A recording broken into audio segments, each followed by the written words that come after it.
नमस्कार दोस्तों, होली की आप सबको बहुत बहुत बधाई। चलिए कहानी शुरू करती हूँ।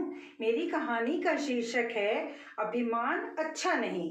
एक व्याकरण का पंडित नाव में बैठा था और नदी पार कर रहा था। उसे अपने पर बड़ा ही अभिमान था कि वह व्याकरण का पंडित है। सो उसने मल्ला उसको कहते हैं जो नाव चलाने वाला होता, से व्याकरण की बड़ी प्रशंसा की और उसने उससे पूछा, क्यों भाई, क्या तुमने व्याकरण पढ़ा है? बेचारा मल्ला व्याकरण क्या जाने, वो पढ़ा लिखा थोड़े ही था, उसके लिए तो काला अक्षर भैंस बराबर था। उसने कहा, पंडित जी, हम व्याकरण नहीं जानते कि व्याकरण क्या होता है। व्याकरण के पंडित ने कहा, मुझे बड़ा अफसोस है कि तुमने अब तक की अपनी उम्र यूं ही गंवा दी। मल्लाह को ये सुनकर बड़ा बुरा लगा, लेकिन वह बेचारा कुछ नहीं बोला।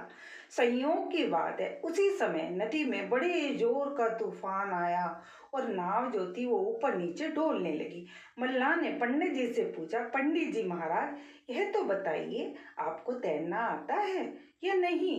पंडित जी बोले, नहीं, तैरना तो मुझे नहीं आता। मल्लाह ने कहा, तो महाराज, तब तो आपकी सारी जिंदगी ही बर्बाद हो गई है, क्योंकि नाव भंवर में पड़ गई है और डूबने वाली है। इसलिए सही ही कहा है कि अपनी कला पर किसी को भी अभिमान नहीं करना चाहिए। धन्यवाद दोस्तों, मेरी ये छोटी छोटी कहानियाँ बड़ी शिक्षाप्रद हैं।